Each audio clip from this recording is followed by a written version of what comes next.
Un jeune homme de 26 ans disparaît sans laisser de traces lors d'un voyage de camping dans la campagne bretonne.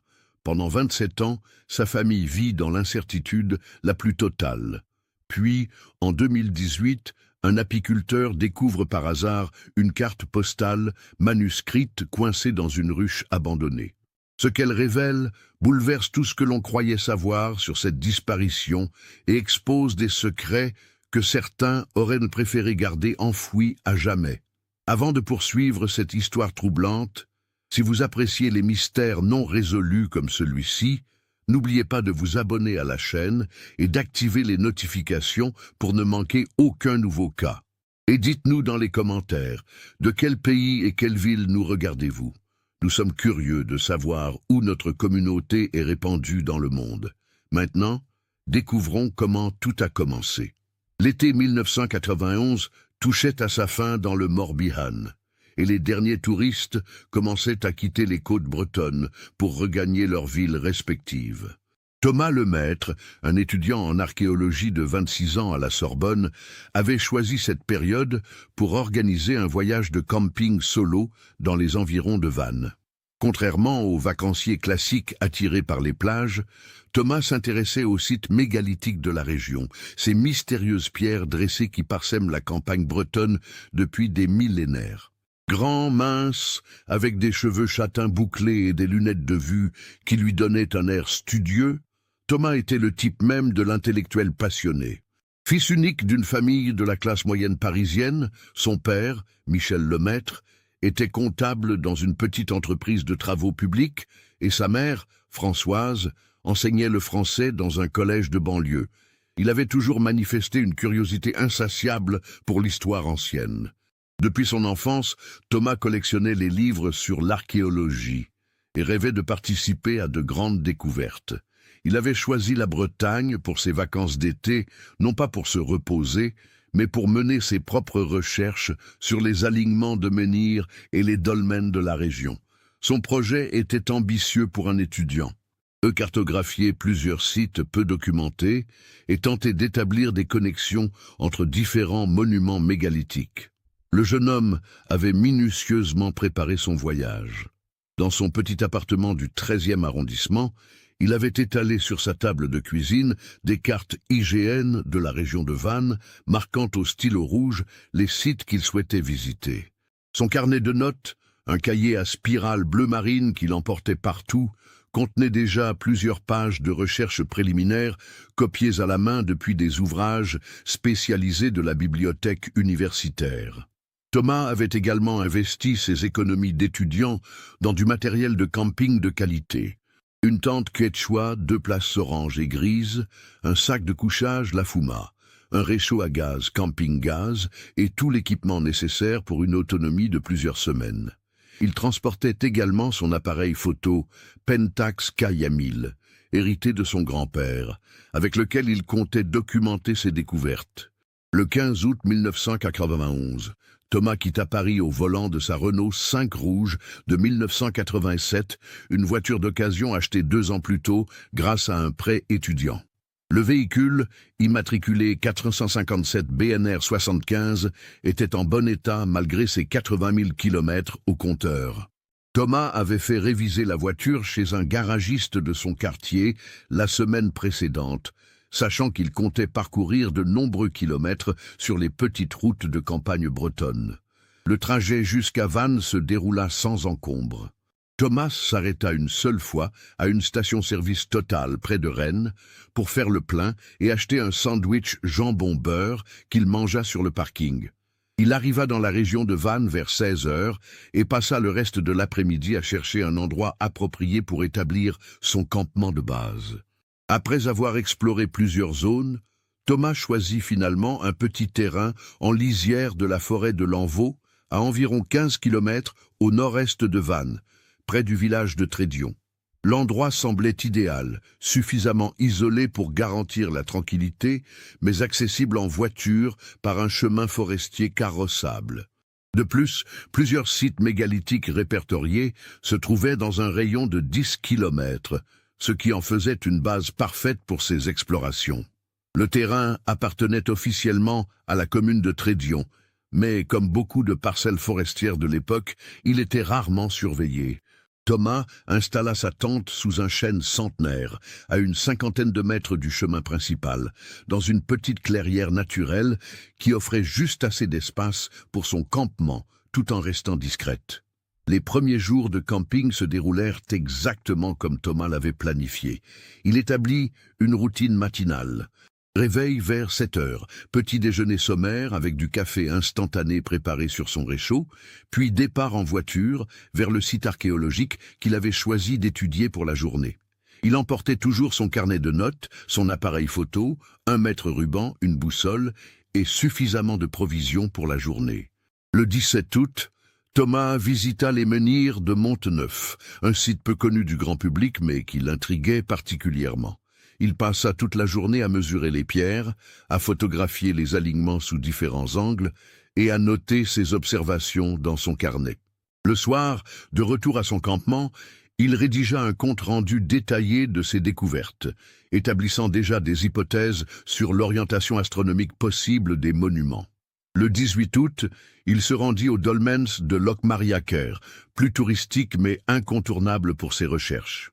Thomas avait obtenu une autorisation spéciale auprès du service départemental de l'archéologie pour photographier certaines zones normalement interdites au public. Cette démarche administrative, qu'il avait entamée dès le mois de juin, témoignait du sérieux de son approche scientifique. Le 19 août au matin, Thomas rangea soigneusement ses notes de la veille dans une chemise plastifiée qu'il gardait dans sa tente. Selon son planning, cette journée était consacrée à l'exploration d'un site plus mystérieux. Un petit groupe de menhirs signalé dans un ouvrage spécialisé de 1923, mais dont l'emplacement exact était imprécis. L'auteur de l'époque mentionnait simplement 3 pierres dressées dans un champ à 2 kilomètres au sud-ouest du bourg de Trédion, près d'une ancienne exploitation apicole. Cette référence à l'apiculture avait particulièrement intrigué Thomas. Il avait lu que les sites mégalithiques étaient parfois associés à des activités agricoles spécifiques, et l'idée d'un lien entre monuments anciens et ruches modernes lui paraissait digne d'investigation. Il espérait peut-être découvrir un site inédit qui pourrait faire l'objet de son mémoire de maîtrise l'année suivante. Vers 9 heures du matin, Thomas prit sa voiture et se dirigea vers le centre de Trédion. Le village, typique de la campagne bretonne, comptait environ 800 habitants répartis entre le bourg central et plusieurs hameaux dispersés. L'église Saint-Pierre, construite au XVe siècle, dominait une place où se trouvaient la mairie, l'école communale et un petit café-épicerie tenu par la famille Guérin depuis 3 générations. Thomas se gara devant le café et entra pour demander des renseignements sur l'ancienne exploitation apicole mentionnée dans son livre. Madame Guérin, une femme d'une 60aine d'années aux cheveux gris tirés en chignon, l'accueillit avec la méfiance polie réservée aux étrangers dans les petites communes rurales. « Une ancienne exploitation apicole ?» répéta-t-elle en réfléchissant. « Ça pourrait être la propriété des Kervégan. Ils avaient des ruches autrefois.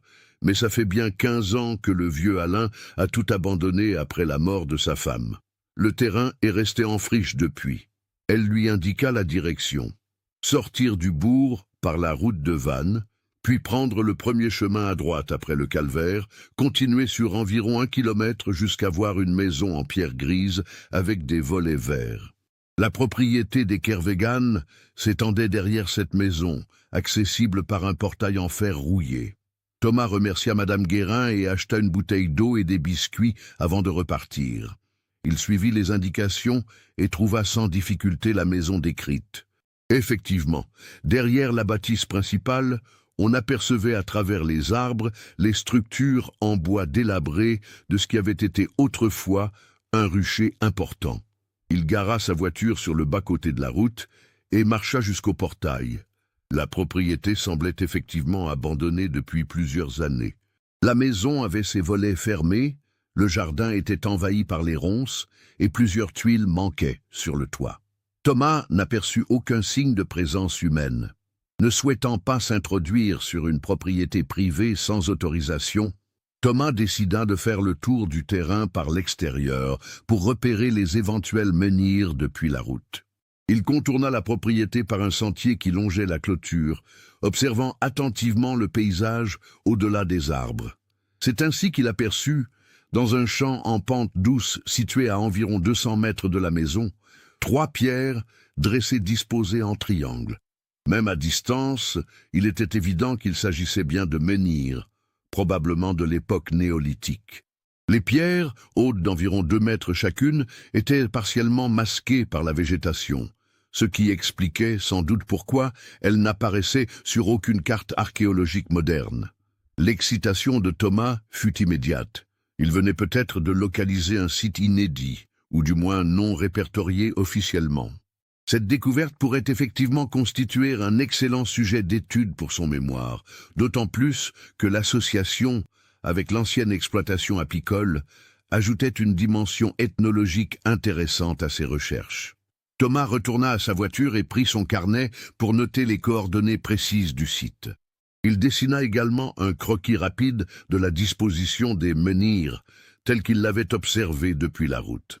Puis il réfléchit à la marche à suivre. Pour étudier correctement le site, il lui fallait obtenir l'autorisation du propriétaire, ce mystérieux Alain Kervégan dont avait parlé Madame Guérin. De retour au café de Trédion, Thomas demanda des précisions sur la façon de contacter Monsieur Kervégan. Madame Guérin lui expliqua que le vieil homme vivait désormais dans une maison de retraite à Vannes depuis le décès de son épouse en 1989, mais que ses 2 fils, Yves et Loïc Kervégan, habitaient encore dans la région et géraient des affaires familiales. Yves travaille à la mairie de Vannes, au service de l'urbanisme, précisa-t-elle. Loïc, lui, a repris l'exploitation agricole familiale, mais il s'occupe surtout d'élevage maintenant. Vous pouvez essayer de joindre Yves à la mairie, il est plus accessible que son frère. Thomas nota ces informations et décida de se rendre directement à Vannes l'après-midi même pour rencontrer Yves Kervégan. Si tout se passait bien, il pourrait peut-être obtenir l'autorisation de visiter le site dès le lendemain. Le trajet jusqu'à Vannes ne prit qu'une vingtaine de minutes. Thomas se gara près de l'hôtel de ville et se présenta à l'accueil en demandant à parler à Monsieur Yves Kervégan du service de l'urbanisme. Après quelques minutes d'attente, un homme d'une 40aine d'années, chauve, avec une barbe soigneusement taillée et des lunettes à monture métallique, vint le chercher. Yves Kervégan se montra d'abord méfiant quand Thomas lui expliqua l'objet de sa visite. L'idée qu'un étudiant parisien veuille fouiller dans l'ancienne propriété familiale ne l'enthousiasmait visiblement pas. Cependant, quand Thomas détailla ses qualifications académiques et l'approche scientifique de ses recherches, l'attitude d'Yves changea progressivement. « Des menhirs sur le terrain de mon père ?» dit-il en fronçant les sourcils. « Franchement, je n'ai jamais fait attention. Depuis qu'on a abandonné l'apiculture, on ne va plus guère sur cette partie de la propriété. Tout est resté en friche. » Thomas montra ses cartes et ses références bibliographiques, expliquant l'importance potentielle de sa découverte pour la compréhension du patrimoine mégalithique breton. Il proposa également de partager ses conclusions avec les services archéologiques départementaux, si ses recherches débouchaient sur des résultats intéressants. Finalement, Yves Kervégan accepta de lui donner une autorisation écrite pour accéder au terrain, à condition que Thomas respecte certaines règles, ne pas endommager la propriété, ne rien prélever sans autorisation et signaler toute découverte importante aux autorités compétentes avant publication. Il lui remit également les clés du portail en précisant qu'il faudrait les rendre avant le départ de Thomas. Satisfait de cette négociation, Thomas regagna son campement en fin d'après-midi. Il passa la soirée à préparer méticuleusement sa visite du lendemain. Vérification de son matériel photographique, préparation de ses fiches de relevés archéologiques, révision de ses connaissances sur l'architecture mégalithique bretonne. Il se coucha tôt, impatient de commencer ses investigations sur ce site potentiellement inédit. Le 20 août 1991 au matin, Thomas se réveilla vers 6h30, réveillé par le chant des oiseaux et les premiers rayons de soleil qui filtraient à travers la toile de sa tente. Après un petit déjeuner frugal, café instantané, biscottes et confiture, il rassembla son équipement et quitta son campement vers 8h. Le temps était idéal. Un ciel dégagé, une température agréable d'environ 20 degrés et une lumière parfaite pour la photographie. Thomas se sentait d'excellente humeur en prenant la route vers la propriété Kervegan. Cette journée pourrait marquer un tournant dans ses études d'archéologie. Il arriva sur les lieux vers 8h30 et ouvrit le portail avec les clés que lui avait confiées Yves Kervegan. L'accès au terrain était plus facile qu'il ne l'avait imaginé. Un chemin de terre, certes envahi par les herbes folles, menait directement vers l'ancien rucher et continuait jusqu'au champ où se dressaient les menhirs. Thomas avança lentement en voiture sur ce chemin dégradé, prenant garde aux ornières et aux branches basses. Après environ 300 mètres, il atteignit une petite esplanade où se trouvaient les vestiges de l'exploitation apicole abandonnée. Le spectacle était saisissant. Une dizaine de ruches en bois, autrefois peintes en blanc, étaient éparpillées dans la végétation. Certaines étaient encore debout mais vermoulues, d'autres gisaient sur le flanc, leurs planches disjointes laissant voir les anciens cadres à miel rongés par l'humidité. Thomas gara sa voiture à l'orée de cette zone et continua à pied vers le champ des menhirs. Plus il approchait, plus il était convaincu de l'importance de sa découverte. Les 3 pierres dressées, hautes de 2 à 3 mètres, étaient indéniablement des monuments mégalithiques authentiques. Leurs patines grisâtres, leur forme caractéristique et leur disposition suggéraient une datation probable du néolithique. Il commença immédiatement son travail de documentation. Avec son mètre ruban, il mesura précisément chaque menhir. Le premier faisait 2,40 mètres de hauteur pour une largeur maximale de 80 cm. Le deuxième atteignait 3,10 mètres pour 1,20 mètres de large, et le troisième, le plus petit, mesurait 1,80 mètres de hauteur. La disposition formait un triangle presque équilatéral d'environ 15 mètres de côté. Avec sa boussole, Thomas releva l'orientation exacte de chaque pierre par rapport au nord magnétique. Cette information était cruciale pour déterminer d'éventuelles correspondances astronomiques, caractéristique fréquente des sites mégalithiques. Il découvrit que l'axe principal du triangle pointait vers le sud-est, ce qui pourrait correspondre au lever du soleil, au solstice d'hiver. Pendant qu'il effectuait ces mesures, Thomas remarqua plusieurs détails intéressants. D'abord, le sol autour des menhirs présentait de légers reliefs circulaires qui pouvaient indiquer la présence de structures enfouies, peut-être d'anciens cromlechs ou des vestiges d'habitat. Ensuite, la végétation semblait différente autour des pierres, avec une prédominance de mousse et de lichen qui suggérait une composition particulière du sol. Vers 11 heures, Thomas avait terminé ses relevés géométriques et commençait la séance photographique. Il prit des clichés sous tous les angles possibles. Vue d'ensemble du site, détails de chaque menhir, gros plans sur la texture de la pierre et les éventuelles gravures. Son Pentax K-1000 était équipé d'un objectif 50 mm standard, parfait pour ce type de documentation archéologique. C'est au moment où il changeait sa pellicule, vers midi, que Thomas aperçut une silhouette qu'il observait depuis la lisière du bois, à environ 50 mètres de distance. L'homme, car il s'agissait visiblement d'un homme de taille moyenne, se tenait immobile entre les arbres, suffisamment loin pour que Thomas ne puisse distinguer ses traits, mais assez proche pour que sa présence soit évidente. Thomas leva la main en signe de salut, pensant qu'il s'agissait peut-être de Loïc Kervegan, le frère éleveur dont avait parlé Madame Guérin. Mais au lieu de répondre à son geste, l'homme recula et disparut dans les bois.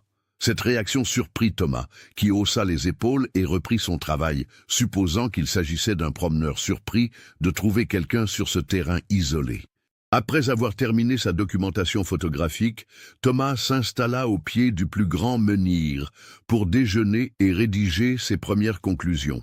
Il avait emporté un sandwich au jambon et une bouteille d'eau, qu'il consomma tout en rédigeant dans son carnet une description détaillée du site et de ses caractéristiques. C'est à ce moment-là qu'il entendit un bruit de moteur qui se rapprochait. Une voiture montait le chemin d'accès vers l'ancien rucher. Thomas rangea rapidement ses affaires et marcha dans cette direction pour accueillir le visiteur, pensant qu'Yves Kervegan venait peut-être vérifier que tout se passait bien. Mais la voiture qui apparut n'était pas celle d'Yves Kervégan. Il s'agissait d'une Peugeot 305 gris métallisée, plutôt ancienne, qui s'arrêta près de l'exploitation apicole abandonnée. Un homme en descendit, le même, pensa Thomas, qu'il avait observé depuis la forêt 1 heure plus tôt. L'inconnu était âgé d'environ 45 ans, de taille moyenne, avec des cheveux noirs grisonnants et un visage buriné par le travail en extérieur. Il portait un pantalon de toile beige et une chemise à carreaux bleus, tenue typique des agriculteurs de la région. Son expression était fermée, presque hostile. « Qu'est-ce que vous faites là ?» demanda-t-il, sans préambule quand Thomas l'eut rejoint. Thomas se présenta poliment et expliqua qu'il avait obtenu l'autorisation d'Yves Kervégan pour étudier les menhirs. Il montra même le papier signé que lui avait remis le fonctionnaire de la mairie de Vannes.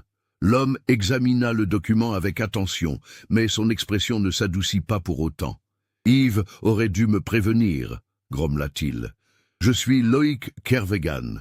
Cette propriété appartient aussi à ma famille, et j'aime bien savoir qui va et vient ici. » Thomas s'excusa du malentendu et proposa de repartir immédiatement si sa présence posait problème. Mais Loïc Kervégan secoua la tête. « Non, non, puisque mon frère vous a donné l'autorisation. Mais dites-moi, qu'est-ce qui vous intéresse tant dans ces vieilles pierres ?»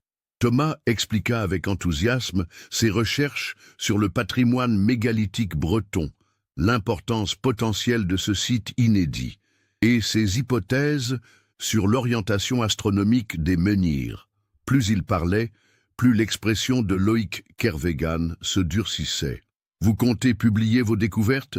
demanda finalement l'agriculteur. « Certainement, » répondit Thomas. « C'est l'objectif de mes recherches. Si mes hypothèses se confirment, ce site pourrait être classé au patrimoine historique. Et... »« Classé ?» l'interrompit Loïc Kervégan. « Qu'est-ce que ça veut dire exactement ?» Thomas expliqua les procédures de classement aux monuments historiques, les protections légales qui s'appliquaient aux sites archéologiques et les contraintes que cela pouvait représenter pour les propriétaires. Il évoqua également les subventions possibles pour l'entretien et la mise en valeur du patrimoine. Mais visiblement, Loïc Kervégan ne s'intéressait qu'aux contraintes. « Vous voulez dire qu'on ne pourrait plus faire ce qu'on veut de notre propre terrain ? » « Il y aurait effectivement certaines restrictions, » admit Thomas. Mais en contrepartie, la valeur patrimoniale et même économique de la propriété s'en trouverait considérablement augmentée. Un site mégalithique authentique peut attirer de nombreux visiteurs. « Nous n'avons pas besoin de visiteurs, » coupa sèchement Loïc Kervégan. « Cette terre est dans notre famille depuis des générations et nous entendons qu'elle y reste, discrètement. » Le ton devenait de plus en plus tendu. Thomas sentit qu'il avait peut-être fait une erreur en évoquant trop rapidement les implications légales de sa découverte. Il tenta de rassurer l'agriculteur. « Écoutez, mes recherches n'en sont qu'au stade préliminaire. Rien ne dit qu'elles aboutiront à un classement. Je ne suis qu'un étudiant. »« Justement, » dit Loïc Kervégan en se rapprochant légèrement. Un étudiant parisien qui vient fouiner dans nos affaires et qui va ensuite raconter à toute la France ce qu'il a trouvé ici. Ça ne me plaît pas du tout. L'hostilité était maintenant ouverte. Thomas commença à se sentir mal à l'aise. Il était seul sur une propriété isolée, face à un homme visiblement contrarié par sa présence et ses projets. La situation prenait une tournure qu'il n'avait pas anticipée. « Je peux parfaitement renoncer à publier mes recherches sur ce site », proposa Thomas en tentant de désamorcer la tension. « Après tout, il existe de nombreux autres sites mégalithiques en Bretagne. »« C'est ça », répondit Loïc Kervégan d'un ton qui ne présageait rien de bon. « Vous allez renoncer et même oublier que vous êtes venu ici. » Thomas hocha la tête, rassembla rapidement son matériel et se dirigea vers sa voiture. Mais Loïc Kervégan l'interpella. « Attendez, vous avez pris des photos ?»« Oui, quelques-unes, » admit Thomas. « Donnez-moi les pellicules. »« Pardon ? Les pellicules. Je ne veux pas que des photos de notre propriété circulent sans notre autorisation. » Thomas hésita. Ces pellicules contenaient une journée entière de travail, la documentation complète d'un site archéologique potentiellement important. Mais il était également conscient d'être en position de faiblesse, seul face à un homme de plus en plus menaçant. « Écoutez, » dit-il en essayant de rester calme. Ces photos font partie de mes recherches universitaires. Je vous assure qu'elles ne seront pas diffusées sans l'accord de votre famille. Les pellicules, répéta Loïc Kervégan en tendant la main. Maintenant. Thomas réalisa qu'il n'avait pas vraiment le choix. Avec regret, il sortit de son sac les 2 pellicules qu'il avait utilisées dans la journée et les remit à l'agriculteur. Loïc Kervégan les empocha sans un mot de remerciement. « Parfait, dit-il. Maintenant, vous allez partir et ne plus jamais remettre les pieds ici. Et surtout, vous allez oublier ce que vous avez vu aujourd'hui. Complètement. » Thomas acquiesça, monta dans sa Renault 5 et redémarra. Dans son rétroviseur, il vit Loïc Kervégan qui le regardait s'éloigner, les bras croisés, avec une expression satisfaite. L'épisode laissait au jeune archéologue un goût amer. Non seulement il avait perdu une journée de travail et sa documentation photographique, mais il venait peut-être de renoncer à la découverte la plus importante de ses études. De retour à son campement vers 17 heures, Thomas était démoralisé. Il s'installa à l'ombre de son chêne et tenta de faire le bilan de cette journée décevante. Certes, il avait localisé et documenté un site mégalithique inédit, mais il ne pouvait rien en faire tant que la famille Kervégan s'opposait à ses recherches. Il passa la soirée à rédiger dans son carnet un compte-rendu détaillé de sa découverte et de sa confrontation avec Loïc Kervégan. Au moins, ses notes manuscrites et ses croquis témoignaient de l'importance du site. Peut-être pourrait-il revenir dans quelques années, quand les propriétaires auraient changé d'avis ou quand la propriété aurait changé de main. Vers 22 heures, Thomas entendit le bruit d'un moteur qui se rapprochait de son campement. Il sortit de sa tente et aperçut les phares d'une voiture qui remontait lentement le chemin forestier. Son premier réflexe fut de penser que quelqu'un venait lui demander de déplacer son campement. Mais il reconnut bientôt la Peugeot 305 grise de Loïc Kervégan. L'agriculteur descendit de voiture et s'avança vers la tente, éclairé par la lampe de camping que Thomas avait allumée. Son attitude semblait moins hostile que dans l'après-midi, presque conciliante. « Bonsoir, dit-il. J'espère que je ne vous dérange pas ? » « Pas du tout, répondit Thomas, surpris par ce changement de ton. « Que puis-je faire pour vous ?»« J'ai réfléchi à notre conversation de cet après-midi, » expliqua Loïc Kervégan. « Je me suis peut-être montré un peu trop méfiant. Après tout, vous ne faites que votre travail d'étudiant. » Thomas ne savait pas trop comment interpréter cette volte-face. « C'est gentil de votre part, » dit-il prudemment. « En fait, » continua Loïc Kervégan, « j'aimerais vous faire une proposition. Mes frères et moi, on a discuté ce soir. On se dit que peut-être on pourrait trouver un arrangement. » Thomas l'écouta avec attention. L'agriculteur expliqua que la famille Kervégan n'était pas opposée par principe aux recherches archéologiques, mais qu'elle souhaitait garder un contrôle sur ce qui serait publié concernant leur propriété. Il proposa à Thomas de revenir le lendemain pour une visite guidée plus complète du terrain, en présence d'Yves. « Il y a d'autres choses intéressantes sur la propriété, » ajouta Loïc Kervégan. « Des vestiges que vous n'avez pas vus aujourd'hui. Si vous acceptez de travailler en collaboration avec nous, on pourrait vous montrer des sites que personne d'autre ne connaît. » Cette proposition surprit Thomas. Après l'hostilité de l'après-midi, ce revirement semblait presque trop beau pour être vrai, mais l'appât de nouvelles découvertes l'emporta sur sa méfiance. « C'est très généreux de votre part, » dit-il. « À quelle heure souhaitez-vous qu'on se retrouve ? Disons 9 heures au portail de la propriété. Yves sera là aussi. Et, tenez. » Loïc Kervégan sortit de sa poche les 2 pellicules confisquées dans l'après-midi. « Je vous rends ça. Après tout, vos photos nous aideront peut-être à mieux comprendre l'importance de notre patrimoine familial. » Thomas récupéra ses pellicules avec soulagement. Cette réconciliation inattendue redonnait tout son sens à son voyage d'études. Il remercia chaleureusement Loïc Kervégan et lui assura qu'il serait ponctuel au rendez-vous du lendemain. Après le départ de l'agriculteur, Thomas resta longtemps éveillé dans sa tente, réfléchissant à cette journée riche en rebondissements. Il avait l'impression que quelque chose d'important l'attendait le lendemain, une découverte qui pourrait dépasser ses espérances les plus optimistes. Le 21 août 1991 au matin, Thomas se leva tôt et prépara minutieusement son équipement. En plus de son matériel habituel, il emporta des provisions pour la journée entière, pressentant que cette nouvelle visite pourrait être longue.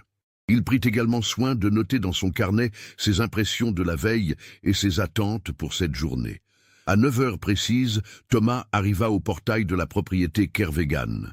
2 voitures étaient déjà garées, la Peugeot 305 de Loïc et une Citroën BX bleu marine qu'il ne connaissait pas. Yves Kervegan descendit de cette dernière et salua cordialement l'étudiant. « Mon frère m'a expliqué votre projet, » dit Yves. « C'est passionnant. Nous aimerions effectivement collaborer avec vous pour valoriser le patrimoine de notre propriété. » Les 3 hommes franchirent le portail et se dirigèrent d'abord vers l'ancien rucher. Loïc Kervegan expliqua l'histoire de l'exploitation apicole, créée par leur grand-père dans les années 1920 et développée par leur père jusqu'aux années 1980. À son apogée, l'exploitation comptait une 50aine de ruches et produisait près de 2 tonnes de miel par an. Le miel de nos ruches était réputé dans toute la région, précisa Yves. Mon père avait même obtenu plusieurs médailles dans les concours agricoles départementaux. Mais après la mort de notre mère, il a tout laissé tomber. Thomas photographia les vestiges du rucher en écoutant ses explications. L'histoire familiale donnait une dimension humaine à ses recherches, et il imaginait déjà le chapitre de son mémoire consacré à l'évolution des activités économiques autour des sites mégalithiques. Puis, les 2 frères l'emmenèrent vers le champ des menhirs, mais par un chemin différent de celui qu'il avait emprunté la veille.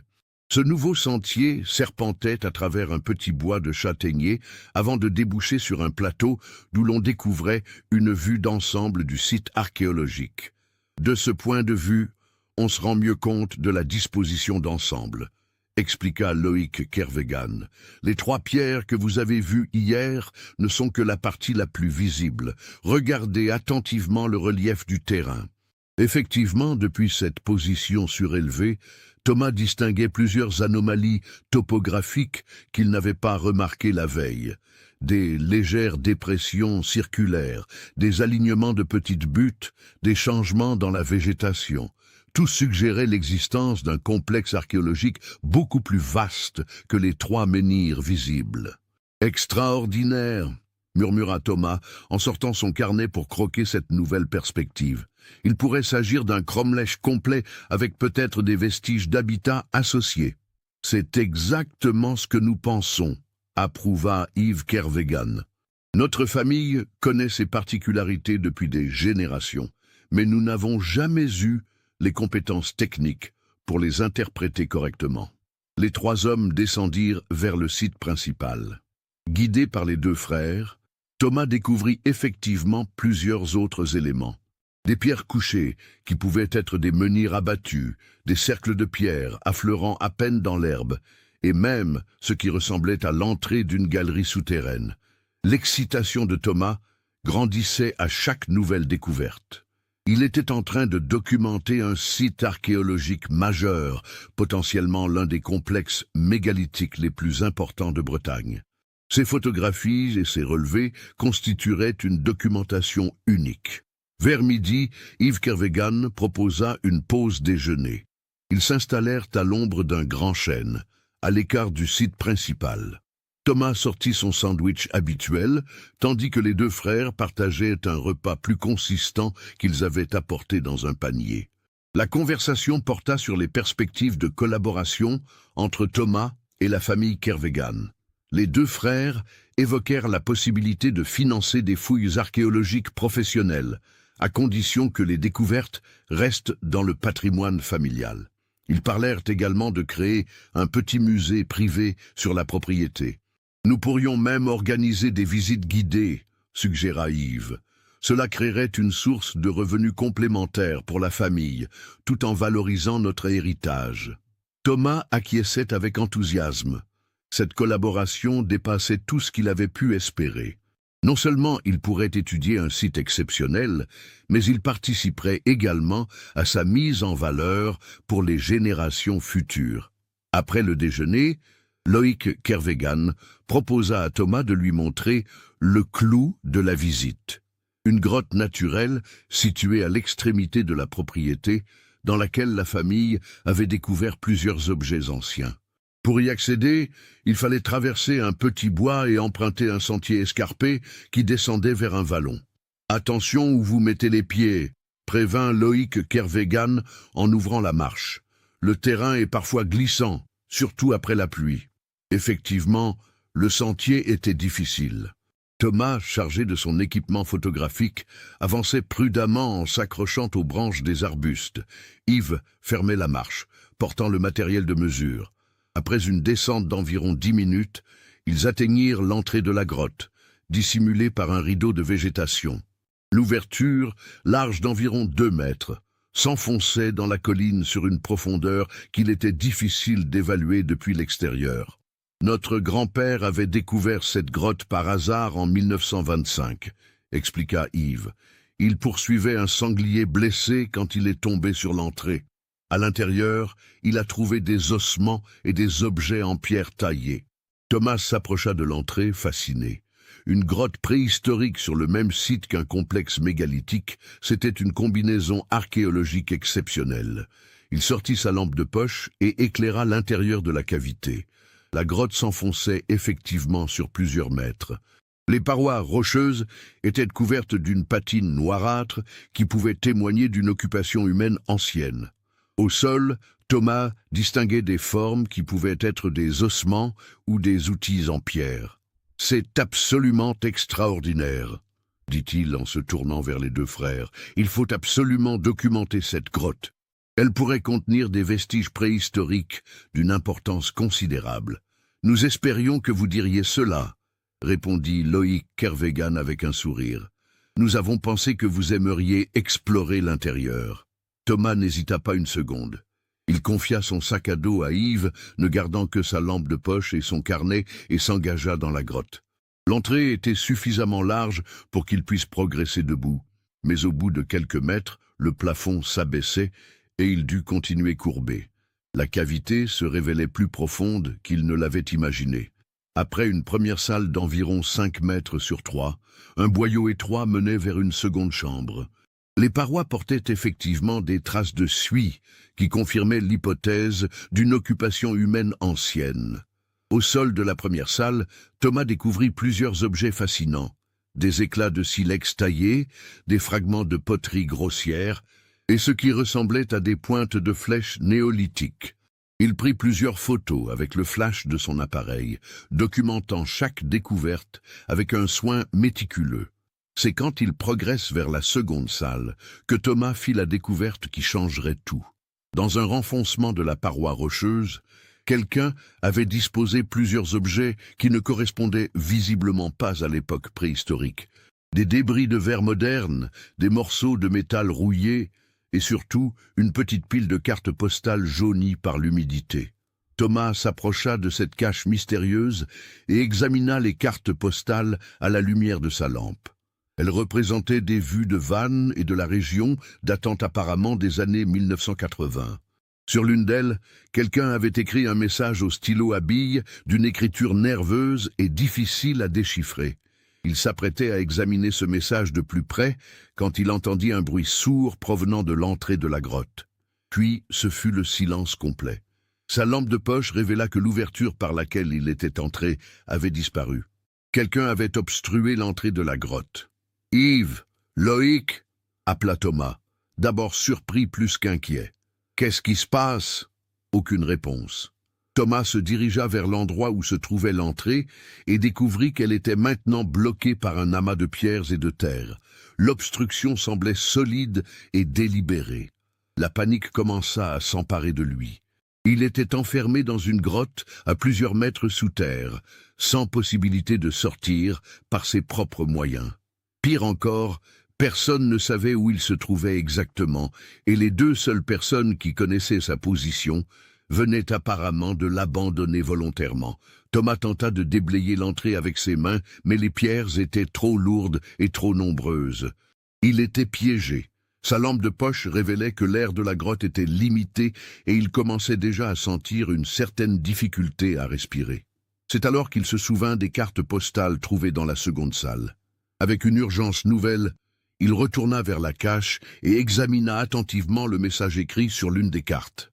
L'écriture était effectivement nerveuse, comme tracé par quelqu'un en état de stress extrême. Le message, écrit en français, disait « Si quelqu'un trouve ce message, prévenez la police. Je m'appelle André Morvan, j'ai 34 ans. Je suis de Quimper. Les frères Kervegan m'ont attiré ici sous prétexte de me montrer des antiquités. Ils m'ont enfermé dans cette grotte. Je ne sais pas pourquoi. J'ai peur de mourir ici. La date aujourd'hui est le 15 septembre 1987. » Thomas relut plusieurs fois ce message, n'arrivant pas à croire ce qu'il découvrait. Quelqu'un d'autre avait été piégé dans cette grotte 4 ans plus tôt, dans des circonstances exactement identiques aux siennes. Et cette personne avait apparemment laissé ce témoignage avant de... Il préférait ne pas penser à la suite. Avec des mains tremblantes, Thomas examina les autres cartes postales. Sur la deuxième, il trouva un autre message, de la même écriture mais plus faible, comme si l'auteur s'affaiblissait. Deuxième jour, l'air devient rare. J'ai trouvé des ossements dans le fond de la grotte. Je crois que d'autres personnes sont mortes ici avant moi. Dieu me vienne en aide. La troisième carte portait juste quelques mots, tracés d'une main visiblement défaillante. Ne faites pas confiance aux Kervegan. Ils tuent. Prévenez ma femme Marie. Elle habite 12 rue Laennec à Quimper. Thomas était maintenant en état de choc complet. Il comprenait qu'il venait de tomber dans un piège mortel, que les frères Kervegan l'avaient délibérément attiré dans cette grotte pour l'y éliminer. Mais pourquoi? Quel était le mobile de ces crimes, apparemment en série? Il examina plus attentivement les ossements mentionnés par André Morvan et découvrit effectivement des restes humains dans le fond de la grotte.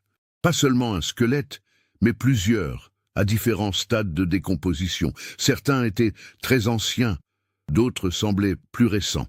L'évidence s'imposait. Cette grotte servait de cimetière clandestin aux frères Kervegan depuis des années, peut-être des décennies. Ils attiraient leurs victimes sous divers prétextes, les enfermaient ici et les laissaient mourir de faim et d'asphyxie. Mais Thomas était encore vivant, et il avait l'avantage de savoir ce qui l'attendait. Contrairement aux victimes précédentes, il ne mourrait pas sans laisser de traces. Il sortit son carnet et commença à rédiger son propre témoignage, relatant minutieusement les événements des 3 derniers jours. Il écrivit d'abord son nom complet, son adresse parisienne et les coordonnées de ses parents. Puis il décrivit sa rencontre avec les frères Kervegan, les circonstances de sa découverte des menhirs et la façon dont il avait été attiré dans ce piège mortel. Contrairement aux cartes postales d'André Morvan, Thomas choisit de rédiger son témoignage sur plusieurs pages de son carnet avec un maximum de détails. Il espérait que cette documentation complète permettrait aux enquêteurs futurs de comprendre le mode opératoire des Kervegan et peut-être de les arrêter. Il détailla également sa découverte des ossements et des messages précédents, constituant ainsi un dossier d'accusation complet contre ses bourreaux. Puis, réfléchissant à la meilleure façon de préserver ce témoignage, il eut une idée. Thomas se souvenait qu'André Morvan avait caché ses cartes postales dans une anfractuosité de la paroi rocheuse. Cette cachette avait effectivement protégé les messages pendant 4 ans, mais lui disposait de quelque chose de plus résistant. Une enveloppe plastifiée étanche dans laquelle il gardait ses cartes topographiques. Il glissa son témoignage manuscrit dans cette enveloppe, y ajouta les cartes postales d'André Morvan comme pièce à conviction et scella soigneusement le tout. Puis il chercha la meilleure cachette possible pour ce dossier d'accusation. Au fond de la seconde salle, Thomas découvrit une fissure étroite dans la paroi rocheuse qui semblait s'enfoncer profondément dans la montagne. Il glissa son enveloppe dans cette fissure aussi loin qu'il put l'atteindre. Même si les Kervegan venaient récupérer son corps, ils ne penseraient probablement pas à explorer cette anfractuosité. Mais Thomas n'avait pas l'intention de mourir passivement. Il passa le reste de la journée et toute la nuit à explorer méthodiquement la grotte, cherchant une issue de secours que les Kervegan auraient pu négliger. Il découvrit effectivement plusieurs boyaux étroits qui s'enfonçaient dans la roche, mais aucun ne débouchait à l'extérieur. Le deuxième jour, Thomas commença à ressentir les effets du manque d'oxygène et de la déshydratation. Il rationnait soigneusement l'eau qu'il avait dans sa gourde, mais il savait que ses réserves s'épuiseraient rapidement. La faim, curieusement, se faisait moins sentir que la soif. C'est le 3e jour que Thomas eut l'idée qui allait peut-être le sauver. En examinant une nouvelle fois l'entrée obstruée de la grotte, il remarqua que les pierres qui la bloquaient n'étaient pas scellées par du mortier. Les Kervegans les avaient simplement empilées pour former un barrage. Avec une patience et une détermination décuplées par l'instinct de survie, Thomas commença à déplacer méthodiquement les pierres, une par une. Le travail était épuisant et dangereux. Plusieurs fois, l'éboulement menaça de l'ensevelir, mais il progressait lentement vers la liberté. Après 15 heures d'efforts acharnés, Thomas réussit à créer une ouverture suffisante pour se glisser à l'extérieur. Il émergea de la grotte au petit matin du 24 août 1991, affaibli, déshydraté, mais vivant et libre. Sa première action fut de regagner son campement pour récupérer ses forces et élaborer un plan. Il savait que s'il se présentait immédiatement à la police, les Kervegans pourraient nier ses accusations et prétendre qu'il avait eu un accident. Il lui fallait des preuves plus solides. Thomas retourna discrètement à la grotte et récupéra son témoignage et les cartes postales d'André Morvan dans leur cachette. Puis il se rendit à Vannes et se présenta à la gendarmerie avec ce dossier d'accusation complet. L'enquête qui suivit révéla l'ampleur épouvantable des crimes des frères Kervegan. Les fouilles de la grotte mirent au jour les restes de 8 victimes, tuées sur une période de 15 ans. Les Kervegan attiraient leur proie en se faisant passer pour des propriétaires terriens désireux de faire expertiser des antiquités trouvées sur leurs terres. Leurs victimes étaient généralement des hommes seuls, archéologues, amateurs, prospecteurs de métaux, chercheurs de trésors, qui avaient la malchance de répondre à leurs annonces déposées dans des revues spécialisées. Les 2 frères avaient développé un mode opératoire implacable, accueil chaleureux, visite guidée de la propriété et enfermement final dans la grotte mortuaire. Le mobile de ces crimes en série resta longtemps mystérieux. Il fallut plusieurs mois d'enquête pour découvrir que les Kervegan possédaient effectivement sur leur propriété un trésor archéologique d'une valeur considérable. Non seulement le complexe mégalithique documenté par Thomas, mais également un dépôt d'objets en or de l'âge du bronze, découvert par hasard par leur grand-père en 1925. Plutôt que de déclarer cette découverte aux autorités, comme l'exigeait la loi, la famille Kervegan avait choisi de la garder secrète et d'écouler progressivement les objets précieux sur le marché noir des antiquités. Pendant des décennies, ils avaient ainsi vendu des torques, des fibules et des pièces d'orfèvrerie celtique à des collectionneurs privés, amassant une fortune considérable. Quand des chercheurs commencèrent à s'intéresser de trop près à leurs propriétés, les Kervegan décidèrent de les éliminer pour protéger leurs secrets. Thomas était leur 9e victime potentielle, mais la première à avoir survécu et pu témoigner. Le procès des frères Kervegan s'ouvrit à Vannes en 1993 et défraya la chronique locale. Les 2 hommes furent condamnés à la réclusion criminelle à perpétuité pour assassinat en série. Le trésor archéologique fut confisqué et remis au musée départemental, où il constitue aujourd'hui l'une des collections les plus remarquables de Bretagne. Quant à Thomas, il acheva ses études d'archéologie et devint effectivement un spécialiste reconnu du patrimoine mégalithique breton, mais il garda toujours en mémoire cette leçon terrible. Derrière les façades les plus respectables peuvent se cacher les crimes les plus atroces. 27 ans plus tard, en 2018, Henri Blanchard, un apiculteur retraité de 68 ans, hérita de la propriété de son oncle décédé, située à quelques kilomètres de l'ancien domaine Kervegan.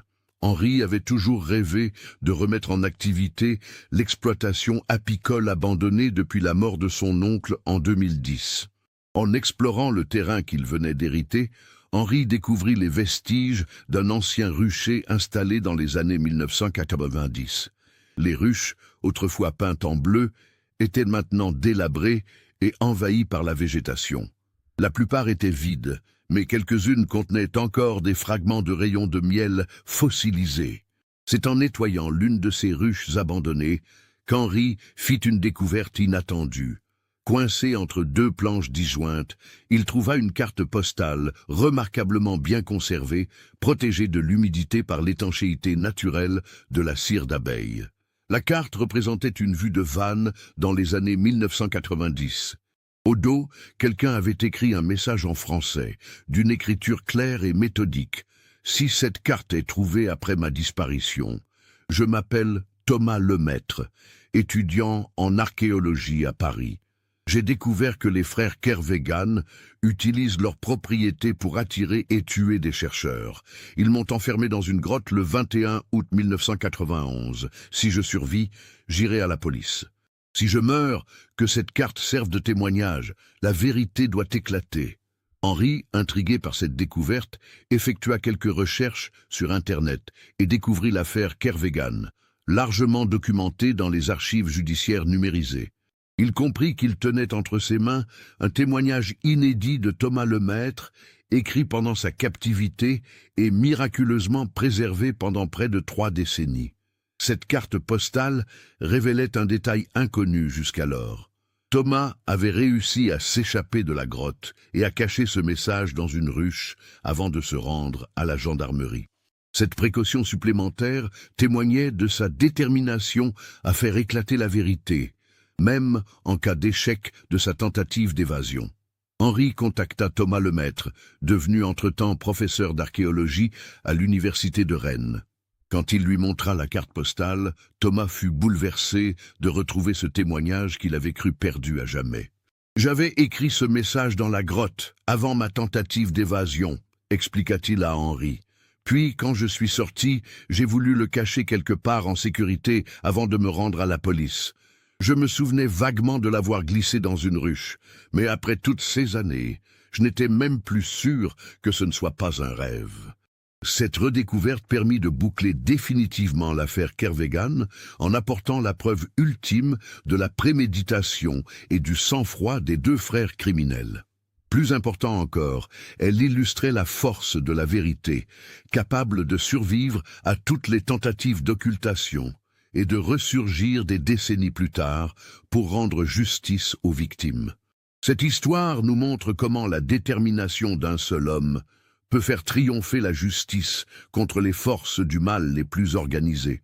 Elle nous rappelle aussi que les apparences peuvent être trompeuses et que derrière les façades les plus respectables se cachent parfois les crimes les plus abjects. Que pensez-vous de cette histoire? Aviez-vous pressenti le piège tendu à Thomas? Partagez vos réflexions dans les commentaires. Si vous avez apprécié cette enquête approfondie, n'oubliez pas de vous abonner à la chaîne et d'activer les notifications. Laissez votre like si cette histoire vous a marqué et partagez-la avec quelqu'un qui s'intéresse aussi à ce type de mystère.